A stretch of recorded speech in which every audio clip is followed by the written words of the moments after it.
the biggest thing that we miss is like we don't rest enough, and we think we're resting, but it's all just like scrolling on social media, watching TV, mindless activity that isn't truly letting your brain rest, So I think that's the biggest mistake we make, and that's one of the biggest things that I've had to focus on is just a lot of what I call active recovery. Hey there, I am Dr. Jason Balara, and this is the Know Your Why podcast, where we explore the why behind success.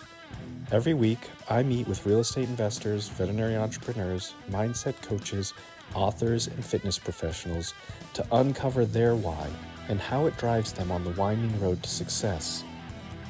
What is your why? Hi, everyone. I'm Jason Balara. It's the Know Your Why podcast. And we're doing something a little different here. I don't really think we've done a two-parter like this before, but I'm back with Dr. Stephanie van Deynze-Snell.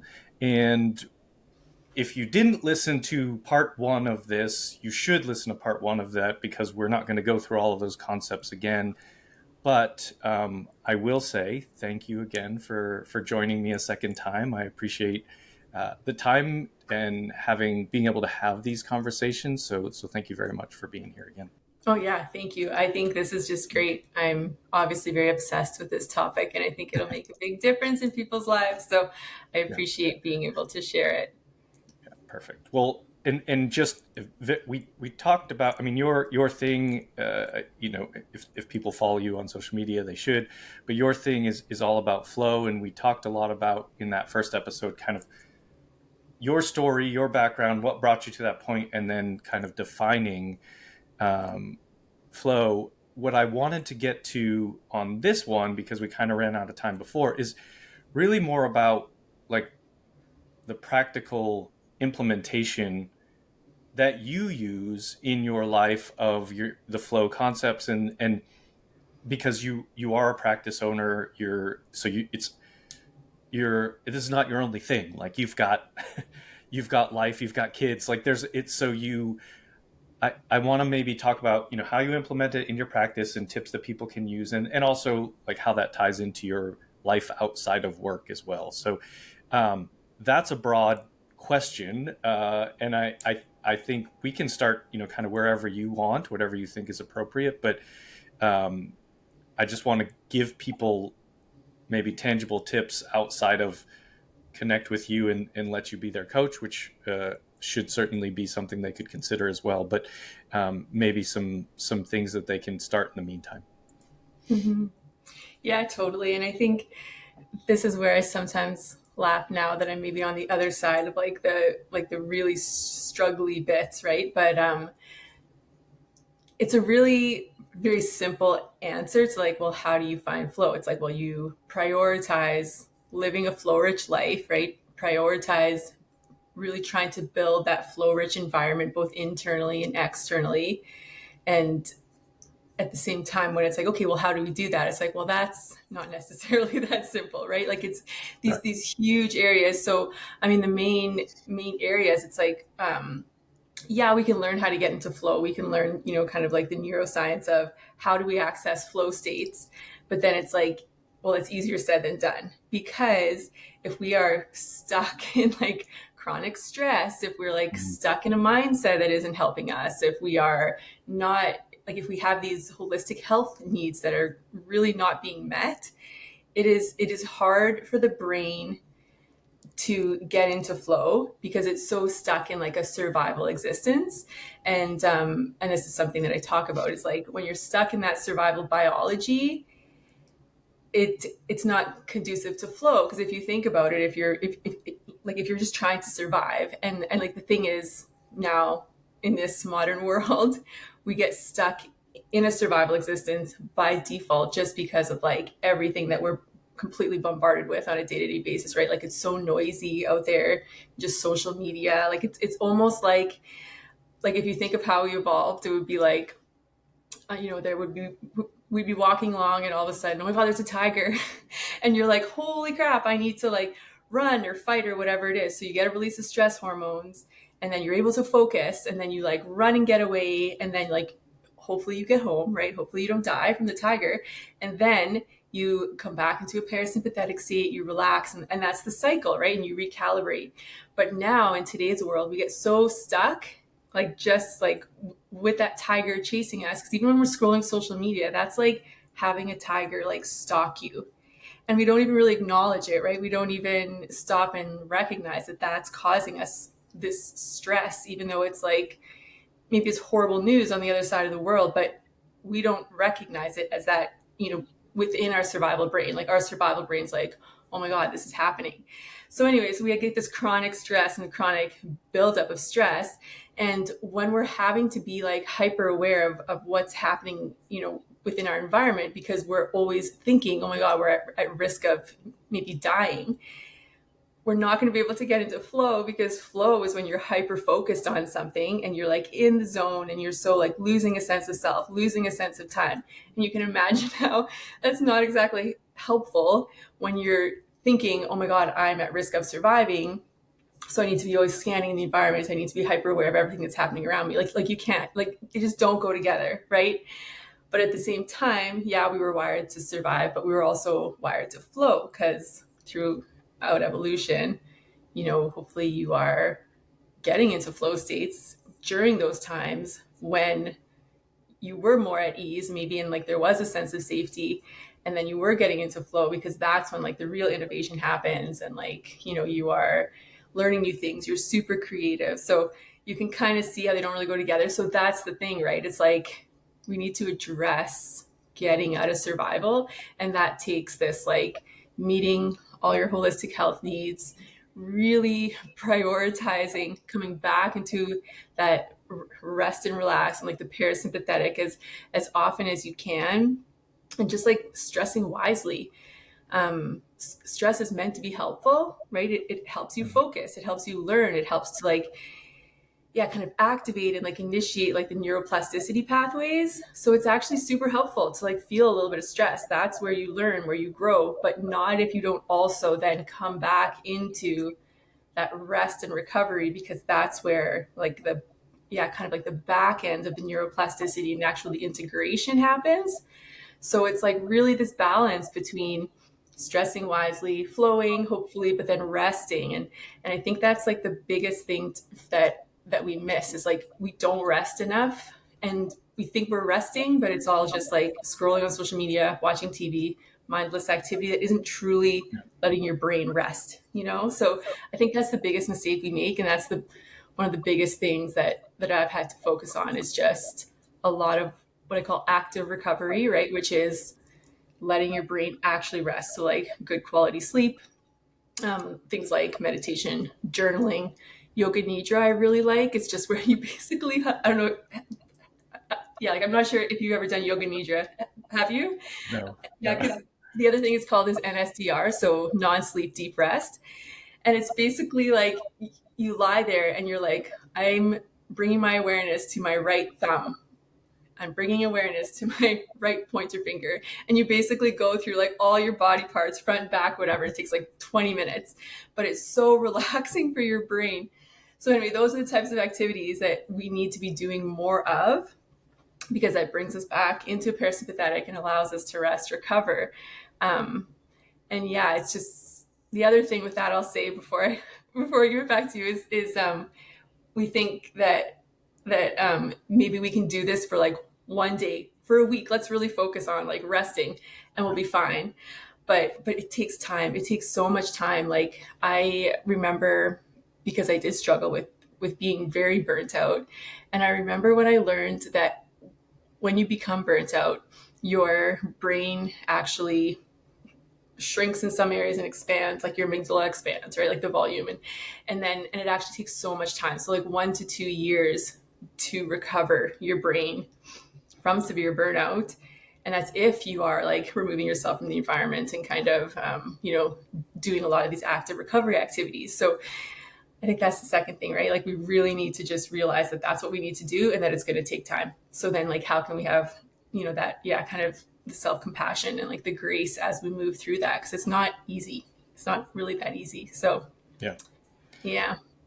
I think it's probably like a lot of things that are kind of worth doing. They're simple but not easy, right? Yeah. It's like it's there are concepts. I mean, this is simplifying it, but part of I know what you talk about. It's like holistic health, and so just exercise. Like Mhm. we're mid January, so I think last Friday was quit day or whatever they call it, where like people set New Year's resolutions and then they realize like, hey, this is a little bit hard, and then they stop. And any of this stuff, it takes time, and I find that for me, and I've heard this from other people, and I don't know if this worked, but I feel like one of the biggest tips that has helped me, and I think is effective, is scheduling. So like if you're a veterinarian and you go into work, you have your schedule, right? And it's like there's however you're seeing appointments, that probably, if you're lucky, you have 30-minute appointments. But you have the schedule. This is my day, and that's what I'm going to do for those hours. And oh, I have kids, I got to get them to soccer practice late. You have to put the dedication to yourself onto that schedule. Mhm. And frankly, it might mean, I mean, for me, it has meant I get up earlier. It might mean you get up earlier. It might mean you don't watch Netflix. It might mean you sacrifice other things that you think are helping you to create this, overall better wellness state that is then going to allow you to get, have flow in like your regular life as a normal way to be, rather than a thing you try to do for 3 days and say it's not going to work for me. Mhm. Yeah, totally. And I think this is where, like, when you're saying that, then I think like a huge part of like our survival biology is that like very primitive and strong reward and motivation system, right? Like the whole dopamine system, and what it drives us to do. Like it's gonna want like the dopamine system is so basic. Like it's just it really just looks for what's the easiest way for us to feel more comfortable, and it drives our behavior in that direction. So that's where, again, in this day and age, is kind of a disaster because there's so many easy dopamine hits at our fingertips. So that's why we are like, well, we get like a easier and a quicker dopamine hit from reaching for our phone and scrolling, or like watching Netflix, or like whatever, eating the donut, like whatever you want to, kind of like, where are all my bad habits? Like that's what your dopamine's like driving you to I do, do love because donuts. I know, right? Oh, that's it, like So good. like the good donuts. But then that's where it's just recognizing like, oh, that's what's happening, and that's why it's so much harder for me to like put on my shoes and go for a run than it is to sit there and scroll for an hour. So this is where like this basic understanding of what's actually happening inside of us to drive certain behaviors, I find, is just such a game changer, because once you're aware of it, you can kind of take back some of the control, right? And like some of the power that it has over you, because it's like there has to be someone in charge. And if like you aren't in charge, like if like you aren't like looking at your mind as like, oh yeah, it's me that controls my mind. And like me, I mean, you can say like, well, what is that? Is it like your soul, your higher self, like whatever? There's different ways to think about it, but it's like recognizing that you can like zoom out from your kind of day-to-day awareness or consciousness, and actually kind of zoom out and be like, oh yeah, it's me that listens to my mind, it's me that controls my mind. And then you can like make your mind do all kinds of things, like you can say, oh shoot, I like you could actually like, well, one really amazing way with the dopamine system is that like with your dopamine system, it actually responds to your subjective input, which is really fascinating because you can actually train it then to actually be motivated and see the reward in like the effort, or like, this is going to feel like really good to go for this run. I'm so excited. I'm so excited. Then like your dopamine system will be like, oh, we're excited about this. Okay, this is something that like we're going to release dopamine for. And then over time, you train your system, right? So this is where it's skills like that once we understand how they work, we can actually use them to our advantage, instead of like reaching for like the stale donut that we don't even want. Then we're eating this donut and we're like sliming good, but it's like because we actually get the release of dopamine in anticipation of eating the donut, not Yeah. actually eating the donut, right? So it's just recognizing, and maybe it's like you're halfway through eating the donut and you're like, this donut's gross, and be like, oh yeah, because I got my dopamine hit when I was reaching for it. But okay, I don't even have to finish this donut. Because sometimes then it's like the Yeah. bias of, well, I'm halfway through, I may as well finish now, right? We're recognizing that that's all Right. like the stuff that happens in our brain. So it's just like this idea of like being able to zoom out from that and just have that awareness of like, wait, what's actually happening, and like how can I take back some power, take back some control, and make better choices? Because that's what it's all about. Like once you're aware of what's happening, you can make better choices, that are more helpful for you. Yeah. So, yeah, Well, it's and you crazy.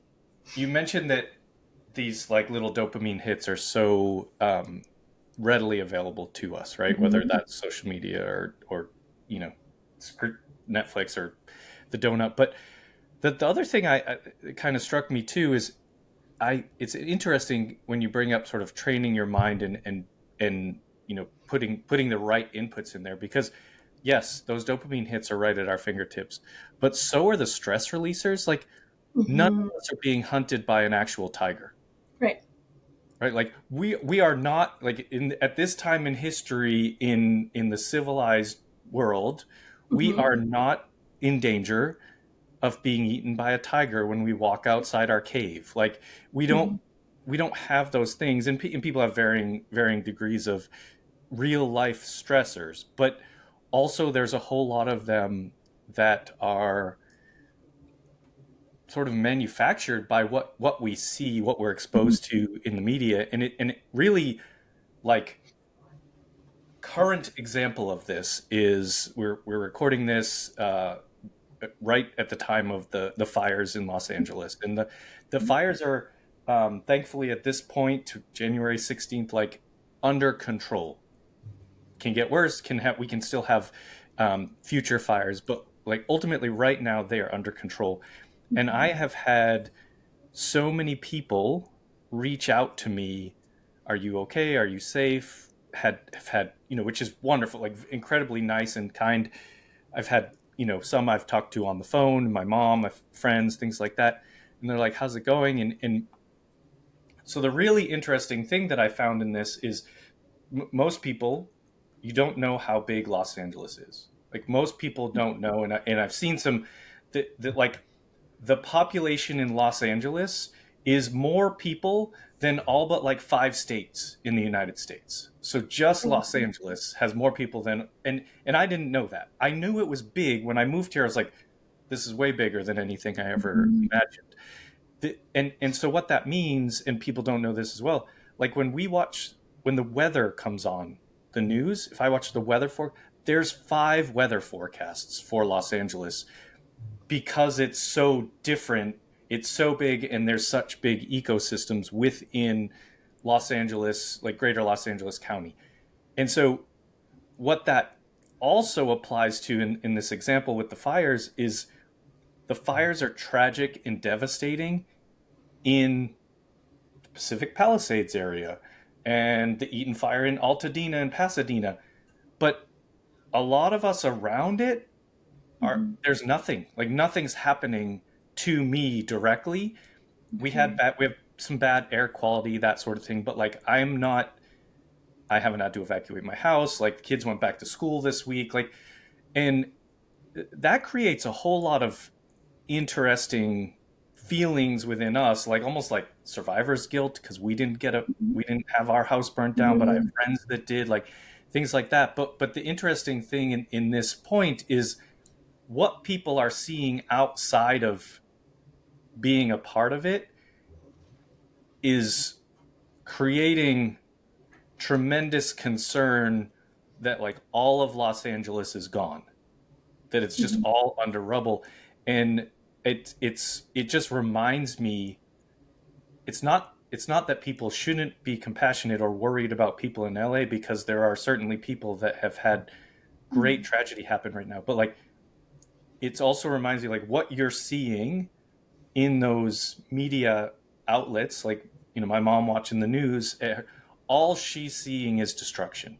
That's Mm-hmm. all she's seeing. If I talk to a friend, they live Mm-hmm. in Seattle, all she's seeing is destruction. And I'm Mm-hmm. like, well, I'm driving to work right now. I'm picking my kids up, like, and it's a weird thing, but it struck me very much that like most of what we are exposed to is meant to, I guess I knew this intuitively, but it's meant to create a reaction. Mm-hmm. Mm-hmm. It's Yeah. meant to make you watch the news some more. They're not watching the news to tell you, hey, like they're watching the news so you watch more news, or they're making the news so you watch more news, and Mm-hmm. that's essentially what media is creating attention, um, and we can choose that. Yeah. Yeah. And this is one of the reasons why I stopped watching the news, right? Like I find it pretty unethical because they do really tap into human neurobiology and manipulate us to watch because that's how they make their money, right? The more you watch, and if you throw out fear, like not much drives focus as much as fear, right? Because think about it again from an evolutionary standpoint, it's like, oh my God, that was a little bit scary. I'm going to focus on it, right? So your focus always follows your fear, and that's why like if you want to do it in a healthy way you need to have a little bit of a challenge where you're a little bit excited, which is a little component of fear in that, right? So it's like you can use that very simple piece of our biology to actually like use it in your advantage. But like these like however it developed that the news became this way, they noticed, right, that's human behavior because that's our biology. Is like if we can make these people afraid they will focus and maybe even get into a flow watching the news. This is where like flow again is pretty ethically neutral. Like you Yeah. can get into flow doing some pretty shady things if it's exciting enough for you and if like you're focusing on it. So this is where it's that's what the news has done. And it's even there's something I just learned the other day which I found was fascinating. So like actually like our left amygdala is like the fear and the like, oh my God, stay away. But like the right side of our amygdala is actually like curiosity in things like this that are like human destruction. So they're both responses from our kind of like that flight fight freeze response center. But the one side it's like, oh, that's not directly happening to me, but I'm really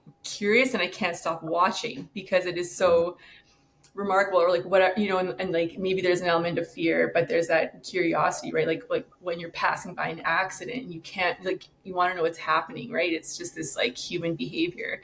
And Yeah. again it all developed because of our need to want to be kept safe and alive, so we could go on as a species. But it's yeah, it is, like so, and this is why I'm so obsessed with like the awareness of like Yeah. what causes us to behave in certain ways. And it all comes down to that kind of survival biology of like, well, what kept us safe? And then like what coping mechanisms have we developed then to keep us safe? Mhm. Or what do we just completely default to, right? Which is like watching the news obsessively because it's like that fear makes you focus, and Yeah. then you're focusing on this, and it's yeah. So it's interesting. And I think like even lots of like marketing, right, is very very unethical because it really taps into what like how can we get people addicted to this.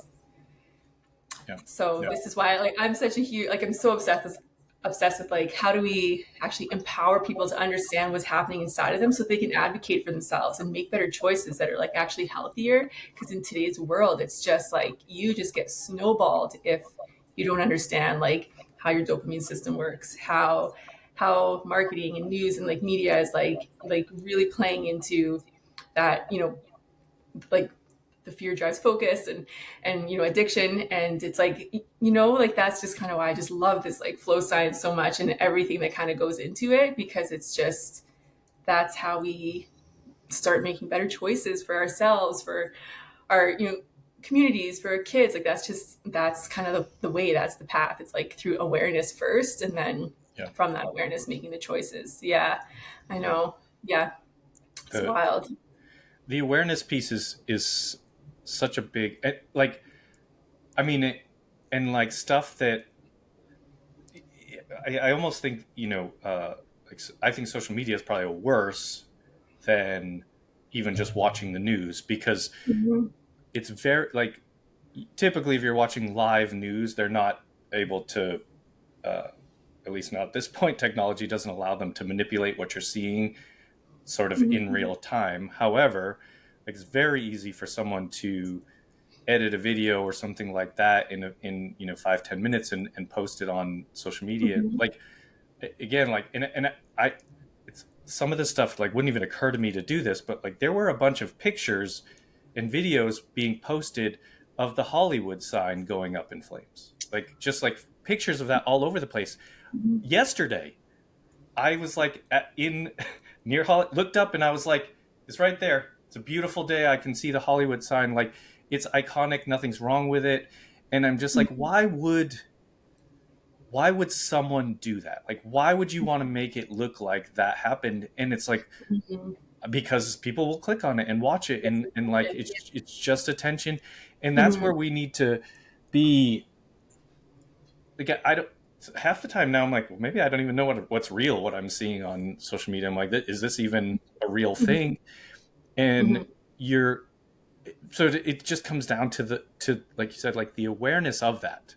Because Mhm. one, like, okay, if I just assume half of what I see isn't even true, isn't even real, Mhm. okay, Yeah. that's going to help maybe avoid some of the responses that you would have, whether good or bad. The Mhm. other side is you can take that awareness and just make choices. Like, I'm not gonna be on here looking at this. I'm not gonna be sitting in front of the news, and I'm gonna go do things that give me health, whether Mhm. that's mental health or physical health or spiritual, however, whatever it is that's Mhm. important to you to be in, as in flow, that's not driven by something outside of myself. Like that. Yes. And that's what came to me. It's like, what's motivating you? So like when those people are, changing that picture and like making up that video and they're posting it, they're looking for external validation. They're looking for external attention, right? Because that makes them feel something about themselves because there's something internally like it's like a yeah, like when you're always reaching outside of you for like happiness. Like I had this like crazy interesting conversation with my oldest the other day. She said to me, she's like, "Well, mom, you're not doing things that are making me happy." I mean, we were children too. And so I was just like, well, I said, well, honey, Sounds it's right. like I was like, and I said, I'm like, well, like it's really not up to me to make you happy. And she just looked at me. She was like, well, what do you mean? You're my mom. Like, you're supposed to make me happy. And I'm like, babe, no one can make you happy except for yourself. And like, she just sat there like, what? Like she couldn't. And I was like, once you understand that, like, it all comes from within, all of it, but we're so conditioned and we get so in these loops because of like the survival, kind of always looking.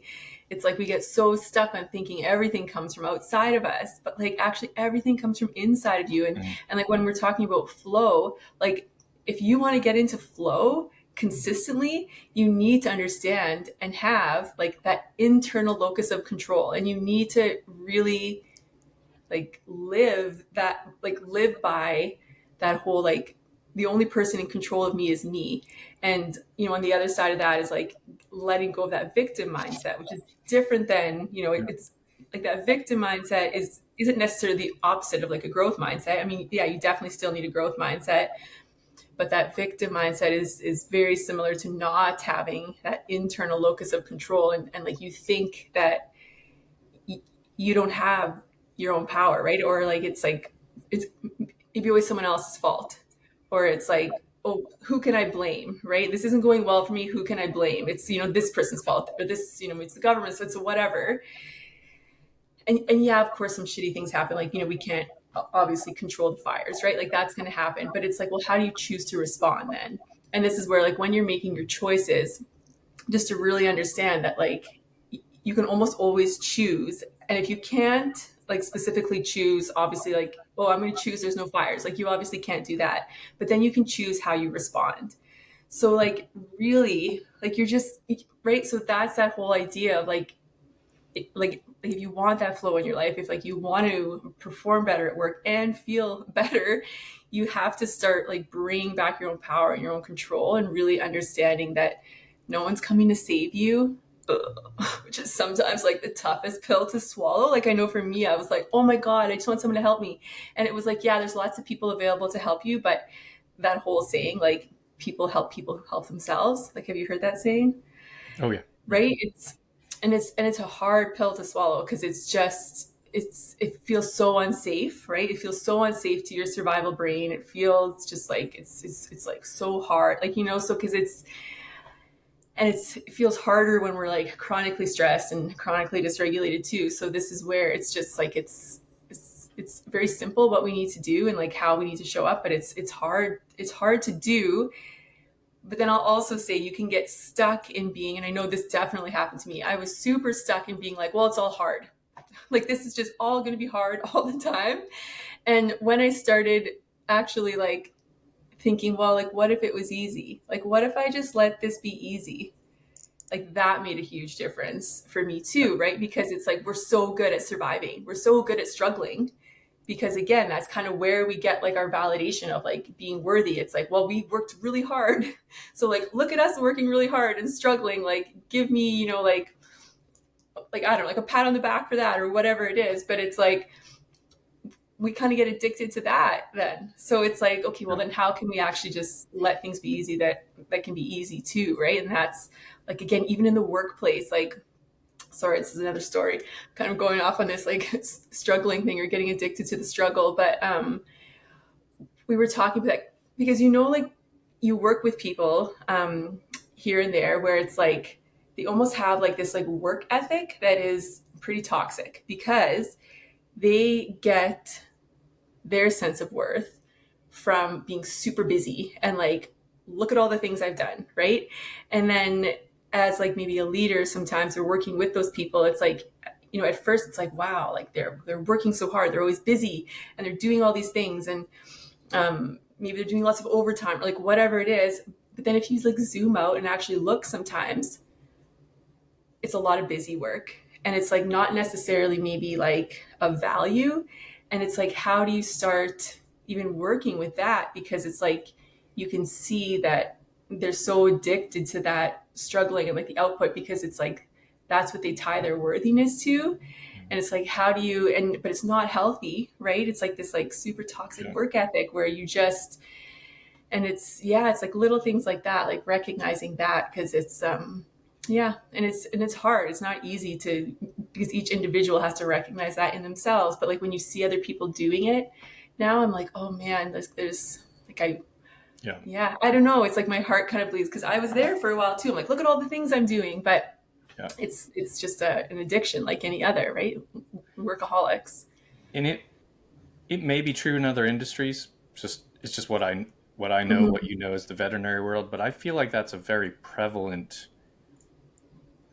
personality trait in the Maybe. veterinary community. I don't know the science or the psychology behind that, but I Mm-hmm. do think that's a fairly common thing. I don't know if that stems from, I guess a little bit of a chicken and egg thing, but like, is it the people that want to help animals is because they have their own, like, they have challenges in believing in their own self-worth, and so they're Mm-hmm. like, I'm going to take care of something that can't take care of itself, which is wonderful and noble, and animals need us. Like, there's nothing, it's not wrong with that, but oftentimes at the sacrifice of ourselves. And I Mm-hmm. think, that's like you said, you've done it, I've done it. I mean, it's just at some point you're like, I'm killing myself to help animals.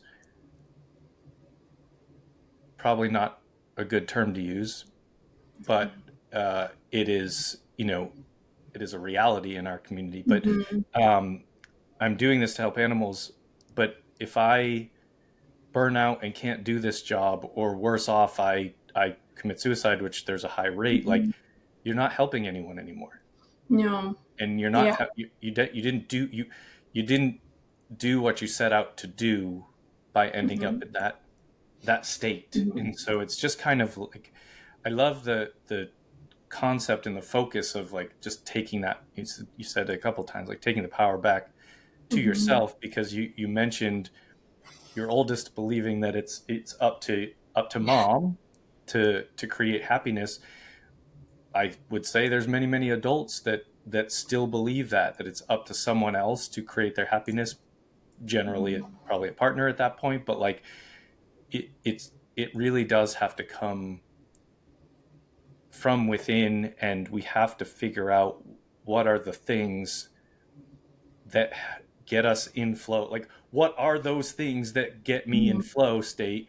Because for you, it's going to be different than it is for me and for anyone else. And so you have to become aware, as you said, like become awareness, take that own sort of responsibility on yourself that I'm going to do something about this. And then figuring out what that is. And sometimes that's like a whole lot of trial and error. Like, It you know, is. And like, yeah, it's totally is. And it's like leading each day with that curiosity and I heard something the other day. It's like you can't be anxious and curious at the same time. So whenever you notice yourself being anxious, like if you can be like, again, control your mind and be like, okay, actually, like let's get curious about this. Um, and like the self-compassion, right? As you go through it, because that's how you do it with grace. And like going through things with grace is basically just recognizing that because it is this way, it's like how it's meant to be, basically. And it's like the process of going through that is going to help you get closer to your purpose, or like closer to feeling more yourself. So it's like going through it with grace, right? And I mean, I can kind of break it down into the main areas, like when you're going through the trial and error, because there's this really fascinating like analogy that I love and I think of all the time. So if you think of like being in flow, right? All the arrows are kind of pointing in one direction if you're flowing as optimally as you can be. So let's say you're here, and then like your like end goal or like your vision for your life is here. Like if you're thinking, okay, if like what do I want in this life? Like how do I want to feel? Like that type of thing, right? It's like that vision boarding that we should do, and all these things like the vision casting, and then it's like, okay, so the flow is like how we get there. And if you think about like, where are the areas of friction? So like what you're looking at is all the arrows that are kind of pointing. So like, you have this habit, that's an arrow. You have this, and it's like all the arrows. So like where are the backward arrows? Because that's going to impede your flow. And like the main arrows that I see pointing backwards that like stop you from flowing or make it like, you're kind of swirling maybe or whatever it is. It's like the bad habits, which are just like habits that aren't helpful. And then lots of limiting beliefs, right? So if you believe you can't, I mean, like as soon as you say you can't, you can't. So like, if you think you can't, you can't. Like that's kind of the thing. And it's like, or you are thinking, oh, that's not possible. Like whatever it is that your limiting beliefs are. Then there's like your identity. So who do you identify as? So if like, for example, with like that example you gave with the vet, like lots of vets, and I for sure did this, especially as a mother, I identified as a martyr. Like I was totally in martyrdom, which is a victim mindset, because you're like, I would do this for anyone else. And then that inherently, or like, I'm doing this for the animals. I'm going to burn myself into the ground for these animals, right? But what that does is then it gives your power away. And like, really, is that what is in the best interest for the animals? Like or for my kids, right? If I get so burnt out that I'm not being a good mother, like that's not what's best for my kids either. So it's still, so it's like that, those identities. Or like when you get, being, I don't know, like maybe your identity is like, I'm an equine vet, and you're so stuck on that, but it's like slowly, killing you, because you're just like, and you're so stuck in that identity, and it's so hard to give up, because again, your survival brain gets so stuck on like what it knows. It's like, that's the devil I know. I'm going to defend it. It's the devil I know. So like, yeah, those limiting beliefs. So that's often like, the limiting beliefs, like the bad habits, limiting beliefs, and then like the identities that maybe don't serve us anymore. So maybe at one point they did, but now they don't. So really, really being aware of like, who do I identify as, and is that still helpful for me?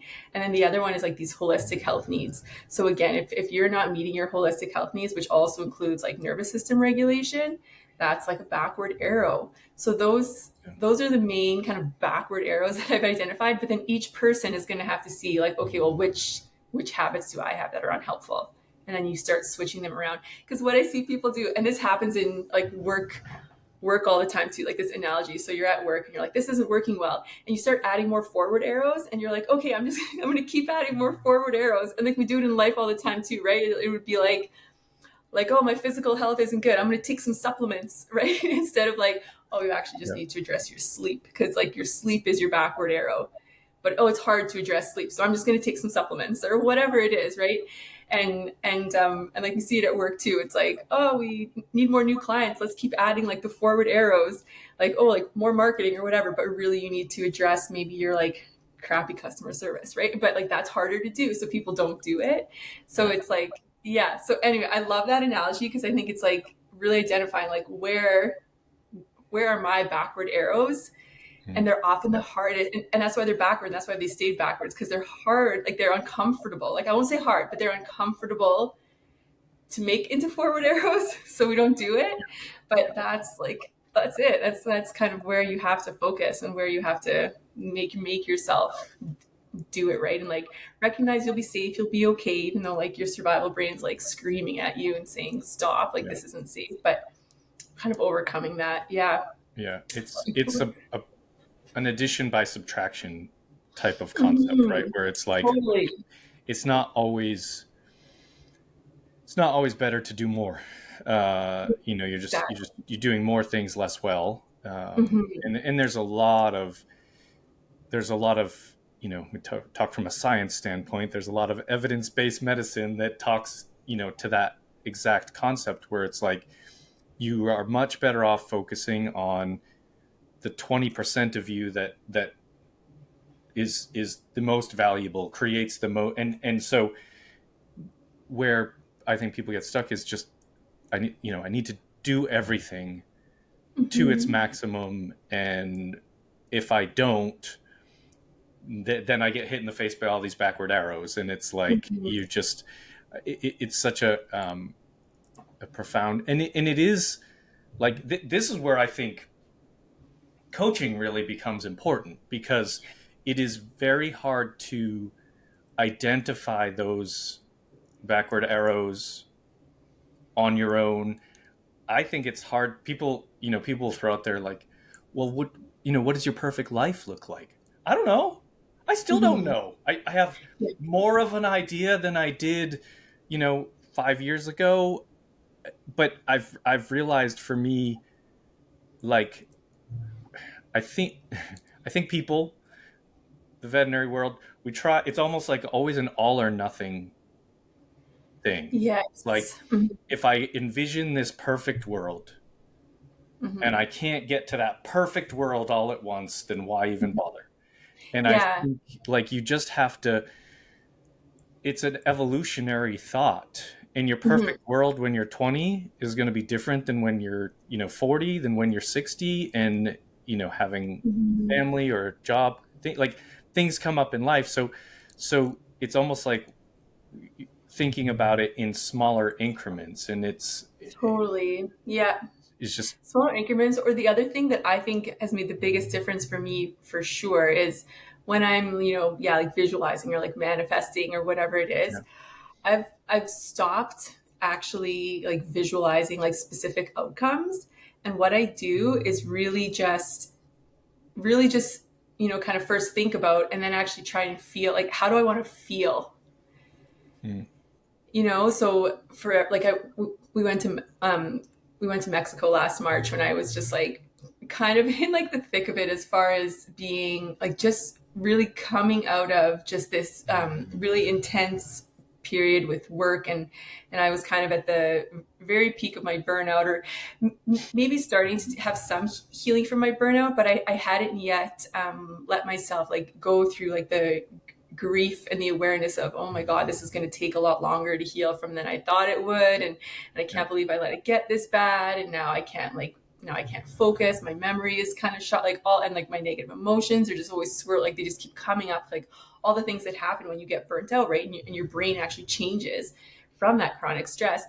So I was just kind of like in the thick of it. And then I was like, but I had started being like, okay, well, no, like I need to visualize and sit and like what do I actually want? And that's what I did. I just like once a day I would sit for 15 minutes and I was like, what would it feel like to have a regulated nervous system? Like what would it feel like to be relaxed? Because when you're so used to not being relaxed and you're used to being high stress, again, with our survival biology, we adapt and that becomes our baseline, and then we unconsciously actually like look for behaviors and like and we really seek out the behaviors to keep us in high stress because that's our baseline.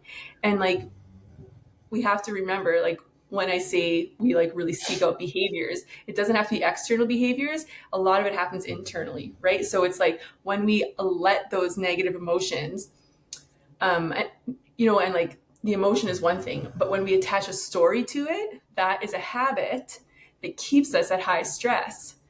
So instead of just like having this super, hard emotion, like we're really sad or grief, and actually just letting ourselves feel it in our body and letting it pass, which actually only takes about 90 seconds if you actually just let your emotions be fully felt without attaching a story. But it becomes such a habit to attach a story, and that keeps us in high stress because then it loops, right? So it's like that's what I was doing to myself. And then I had to just kind of sit with like, well, what does it actually feel to be relaxed? Like, how can I actually let this be easy? What does easy look like? Oh, if I let this be easy, it would mean that I wouldn't worry about things I can't control. So then it's like, okay, I need to just, whenever I start worrying about things I can't control, this is where you kind of try to take control of your mind. You're just like, nope, I'm not going down that path again because it's not helpful. But it's a skill, right? And it's like, yeah, there's some days I still mess up for like half a day. I'll be like, and all of a sudden I'm like, oh my gosh, I'm doing it again. And then it's like, okay, well, like, it's just like having the compassion, or like, did I do like my proper like active recovery that I know helps keep me regulated and that type of stuff? Because as soon as you kind of get dysregulated more into like a sympathetic overdrive, it's like it's a lot harder. So it's like if you start like ruminating or like having those like negative emotions or like those loops that you're just, it's like before you engage or start trying to like problem solve based on that, because like you said, only like half of what we see is like real anyway. So right. And like we perceive the world, this is what's changed my life too, is like we perceive the world based on the state of our nervous system. So if we're stressed, we perceive the world as more scary, harder, like all these things. But if we're more relaxed, then we perceive the world as like happier. So it's like right away, if we're having like difficult emotions, getting stuck in like rumination and loops, and it's like just recognizing, oh, like I need to regulate. I need to, relax my nervous system. And then we'll see if this is still a problem. And most of the time it's not. Right? Like it's just, but those are all skills that like over time that we develop. So it's like having the grace and the self-compassion, like I said, to get there. And yeah, It's I love what you said, what would it look like if it was easy? And Mm-hmm. and I think that's such a sort of simple thing to ask yourself. And you're not really asking that question about like, what would it look like if life was easy? Because it's not. Mm-hmm. It's Yeah. like, what would it look like if right now was easy? What would it look like if I could, if I could take control of this situation that feels not in my control? Like, what would that Mm-hmm. look like? What would that feel like in just practicing it? Like, I Mm-hmm. mean, just it. I mean, like I said, like I don't, people love to be like, well, what does your ideal day look like? What does your ideal life look like? And I'm like, that's one that I have struggled with for a long time. Like I never used to even think about it, and now I think about it, and I'm like, I don't even know what an ideal day looks like because I don't want every day to look the same. So Mm-hmm. I And so know how do you that, want to feel? right? Like I know it doesn't. Question for I you, know it like has how do you feel? exercise in it and time with my family. Like that's what, like Yeah. that's what And I like what know. would that feel like to have time to exercise and time with your family? Like how does that feel Right. It's for yeah, you? it's figuring that it's like that. I know exercise lowers my stress level. I know time with my Feel more family relaxed. lowers my stress level. Like I feel good Mm-hmm. about those things. And so it's like I know I Mm-hmm. wanted to have that in there, but I don't. I don't want to never work again. I don't want, like, there are things that I enjoy doing that you could look at as work, but I still enjoy doing them. And then, so then the ideal life, that's even bigger and harder Hmm. to imagine, but it's just like an ongoing exercise of asking myself, like, I think you're better than like what's my ideal day is what does it look like if this is easy? How does this feel? Like what do I do to make this feel like everything is just flowing? Flowing. And that's kind of that is it. Mhm. That's it's like a perfect descriptor for it. So I mean, Mhm. I think conceptually, we could go on and on about this forever. We're into our second episode here already, and continue. I think it's important for people to understand that they have their own. We are in control of ourselves. There are Mhm. things that will be out of our control, but we are in control of ourselves. How we react to words, situations, feelings. It's all how we react to it. And you said, we can kind of teach ourselves to do that in such a way that is can get us in a flow state, and it just takes Mhm. time and commitment to like Mhm. doing those exercises. Oh, totally. And even just recognizing that when you're taking back control, part of that might be recognizing that you don't have control, so you're letting go. So like, right? Because then it's like, okay, I actually don't have control of this. I'm letting go. Because if you think again about flow in a river, how many times are we like grasping onto something, right? And then like we're river's trying to flow around us and we're just like, no, I'm like holding on to this, whatever it is. Like maybe it's, I don't know, like something at work that happened that you're just like fuming about, right? And you're grasping on it. So it's like, I actually don't have control over that. So me taking back control is letting go of that. So it's like also, so it's this whole idea of just, yeah, letting go when you need to. And that is also part of taking back your power, right? And your Yeah. control. Cause yeah, it's really, yeah, it's interesting. Life, right? Life always gets lifey. So it's like, how do we move through it? Life gets Flow. life. Yeah. No, I mean, it's awesome. It's just a ongoing exercise in kind of trying to create that flow within yourself. So Mhm. um, I guess we'll end it here.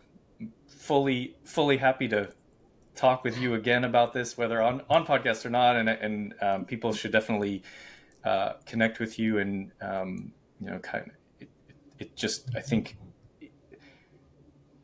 most people probably know that they're not maybe where they want to be from a Mhm. flow standpoint, from a feel good standpoint.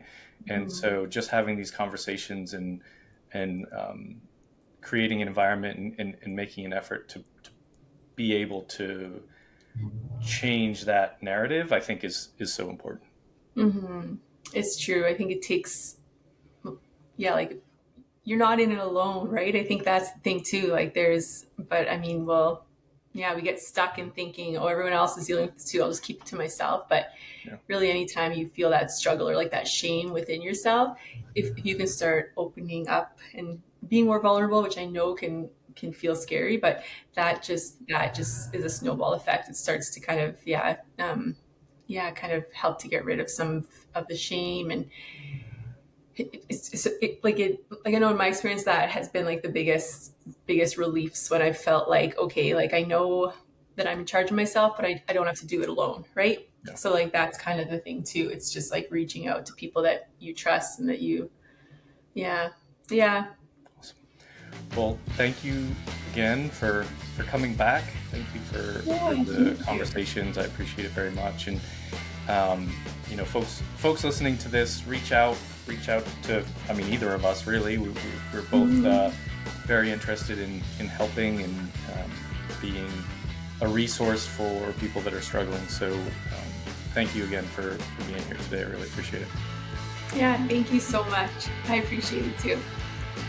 All right, folks, make sure you listen to both episodes. You'll understand how they flow together if you listen to them both. So thank you all for listening. Hey there, I am Dr. Jason Balara, and this is the Know Your Why podcast, where we explore the why behind success. Every week, I meet with real estate investors, veterinary entrepreneurs, mindset coaches, authors, and fitness professionals to uncover their why and how it drives them on the winding road to success. What is your why?